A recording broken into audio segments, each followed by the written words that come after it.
উত্তর 24 পরগনার বসিরহাট মহকুমার হাসনাবাদ ব্লকের দক্ষিণ শিমুলিয়া কালীবাড়ির বিজেপি কর্মীর দিলীপ দাসের বাড়িতে রান্নাঘরে এই ভয়ঙ্কর বিস্ফোরণ, সেই দৃশ্যই ভুলতে পারছেন না দিলীপ দাসের স্ত্রী শ্যামলী দাস। এই কথা জানালেন আমাদের সাক্ষাৎকারে। গতকাল শনিবার সকাল 10টা নাগাদ রান্নাঘরে যেভাবে বিস্ফোরণ ঘটেছিল তাতেই তিনি ঘুমিয়ে শুনতে পাচ্ছেন। পাশাপাশি তারা বলছেন বসিরহাট মহকুমার 90টা গ্রাম পঞ্চায়েতের মধ্যে একটি গ্রাম পঞ্চায়েত, যেখানে হাসনাবাদ গ্রাম পঞ্চায়েত বিজেপি ক্ষমতায় রয়েছে, এত সংগঠন শক্ত হওয়ার পরও বিরোধীদের উপর আঙুল তুলছেন তিনি। চান নিরপেক্ষ তদন্ত। পাশাপাশি এনএসজিকে আসার জন্যই তিনি দাবি করেন যে তিনি বলেন 2018 সালে একইভাবে এখানে বোমা বিস্ফোরণ হয়েছিল। পাশাপাশি নিমাই দাস দিলীপ দাস সম্পর্কে দাদা ভাই। 24-এ ঘটনাস্থলে একইভাবে আমরা আক্রান্ত হচ্ছি। বসিরহাট বিজেপির সাংগঠনিক জেলা সাধারণ সম্পাদক তুলসী দাস হলেন দিলীপ দাসের আত্মীয়, এমনটাই বলেন তারা। তারপরে ওরা জল টল দেয় মাথায়, ওখানে ওরা মানে বরফ টরফ দেয়, গায়েটায় মলম দেয়। হাতে লেগেছে, পিঠে লেগেছে। আমি তো বলতে পারবো না কিভাবে হয়েছে, আমি কিছুই জানিনি। কিভাবে হঠাৎ আকাচমকা হয়েছে আমি বলতে পারছি না। আমি বলতে পারবো না কিছু, কি মজুত করা ছিল, কি ছিল, আমি কিছুই বলতে পারবো না। এই প্রথম। আমি যাতে মানে বাড়ি আসে এর মানে বিচার আমি চাই, যে কি করলে কি হবে, এটাই আমি চাই। আপনার নাম? শ্যামলী দাস।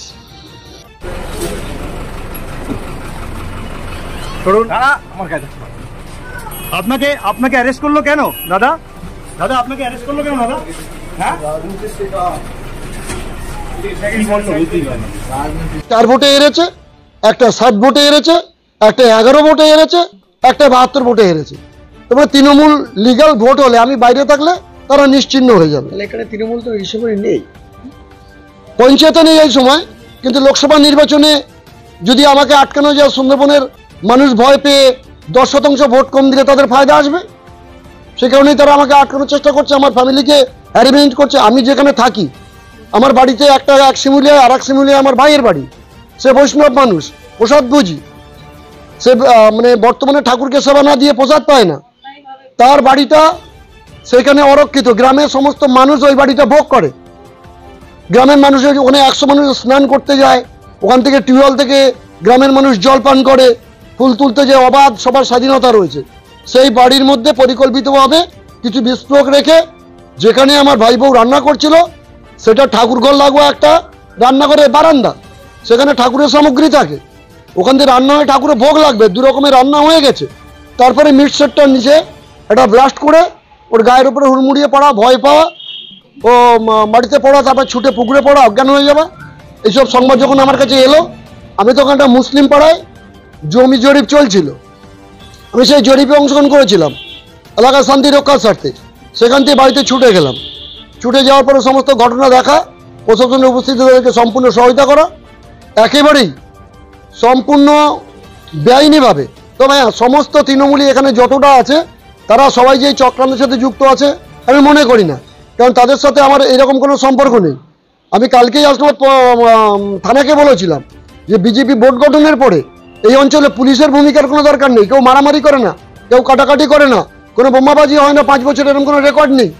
অথচ রাতের অন্ধকারে এই জিনিসটা করিয়ে দেওয়া হচ্ছে, লজ্জাজনক। তৃণমূলের সম্পর্কে আপনার তাদের সঙ্গে ভালো সম্পর্ক? তৃণমূলের যারা নেতৃস্থানীয় রয়েছে তাদের প্রত্যেকের সাথে ভালো সম্পর্ক। সামনাসামনি টেবিলে বসে কেউ আঙুল তুলে দোষারোপ করার মতো ক্ষমতা রাখে না। কিছু অসামাজিক ছেলেপুলে রয়েছে যারা পয়সার বিনিময় হিসাব করে বেড়ায়, তাদেরই মধ্যে কোনো অসামাজিক ছেলেপুলে এগুলো করেছে। আমি তাদেরকে ধিক্কার জানাই, এটা ঠিক হয়নি। এই কিসের তদন্ত চাইছেন আপনারা? আমরা পরিষ্কার করে জানিয়েছি, আমি দলের কাছেও আবেদন করেছি। রাজ্য সরকার যে তদন্ত করছে সেই তদন্ত যদি নিরপেক্ষ হয় তাহলে তারা তদন্ত করুক। তারা কালকে থেকে এ পর্যন্ত বোম স্কোয়াড এনে আমার টোটাল ঘরটা চেক করেছে। ঘরের আলমারি খোলা, বক্স খাট পাল্টানো, সব ঘরে ঢোকা, সমস্ত জায়গা, এবং যেখানে ওই বাড়িতে ফুলের চাষ আছে, ফুলের জমির মাটি খোঁড়া আছে, সেখানে মাটি মেটাল ডিটেক্টর চেক করা করে তারা কোনো কিছুই পায়নি। ফরেন্সিক দলও ঢুকেছিল, তারাও তাদের মতো নমুনা নিয়ে গেছে।